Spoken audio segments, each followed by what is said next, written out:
പ്രസിദ്ധമായ കോഴിക്കോട് ലോകനാർക്കാവ് ക്ഷേത്രത്തിലെ ആചാര ലംഘനങ്ങൾക്കെതിരെ ഭക്തജന കൂട്ടായ്മ പ്രതിഷേധത്തിലേക്ക്. ആചാര ലംഘനത്തിനും ദേവസ്വം അധികാരികളുടെ അലംഭാവത്തിനുമെതിരെ ഈ മാസം 9-ന് നാമജപഘോഷയാത്ര സംഘടിപ്പിക്കും. ക്ഷേത്രത്തിന്റെ പരിശുദ്ധിയും പ്രാധാന്യവും മനസ്സിലാക്കി പ്രവർത്തിക്കാൻ മലബാർ ദേവസ്വം ബോർഡ് തയ്യാറാകുന്നില്ല എന്നാണ് ഭക്തജനങ്ങളുടെ പരാതി. മലബാർ ദേവസ്വം ബോർഡിനും ലോകനാർക്കാവ് ക്ഷേത്രം ട്രസ്റ്റി ബോർഡിനും ക്ഷേത്രകാര്യങ്ങളിൽ താല്പര്യമില്ല എന്നാണ് ഭക്തജനങ്ങൾ പറയുന്നത്. ആചാര ലംഘനങ്ങൾ നടത്തി ക്ഷേത്രത്തെ വിൽപ്പന വസ്തുവായി കണക്കാക്കുകയാണ് ദേവസ്വം ബോർഡും ക്ഷേത്രം ട്രസ്റ്റി ബോർഡും.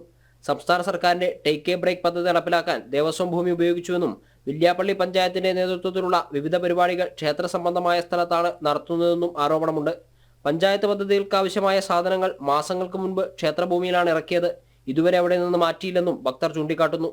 കഴിഞ്ഞ ദിവസം ക്ഷേത്രത്തിലെ ചെമ്പൈ സംഗീത മണ്ഡപത്തിൽ സർക്കാരിന്റെ ഹരിതാമൃതം പദ്ധതിയുടെ ഭാഗമായി പരിപാടി സംഘടിപ്പിച്ചത് ഭക്തജന വിമർശനത്തിന് വിധേയമായിരുന്നു.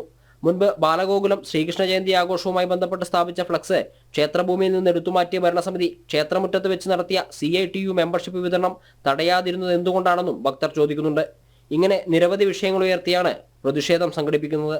അമ്പലത്തിൽ നടക്കുന്ന ക്ഷേത്രത്തിൽ നടക്കുന്ന ഇത്തരം അനാചാരങ്ങൾക്കെതിരെ ആചാര വിധ്വംസക പ്രവർത്തനത്തിനെതിരെ ഭക്തജന കൂട്ടായ്മ വരും നാളുകളിൽ ഇതിലും ശക്തിയേറിയ സമരപരിപാടികളും നിയമ നടപടികളുമായി മുന്നോട്ടു പോകുമെന്ന് അറിയിക്കുകയാണ്. 9-ന് വൈകിട്ട് 3 മണിക്ക് എടത്തിൽ അയ്യപ്പ ഭജന മണ്ഡപത്തിൽ നിന്ന് ആരംഭിക്കുന്ന നാമജപഘോഷയാത്ര ലോകനാർക്കാവ് ക്ഷേത്രത്തിൽ സമാപിക്കും. സമാപന ചടങ്ങിൽ രാജേഷ് നാദാപുരം പ്രഭാഷണം നടത്തും. ജനം, കോഴിക്കോട്.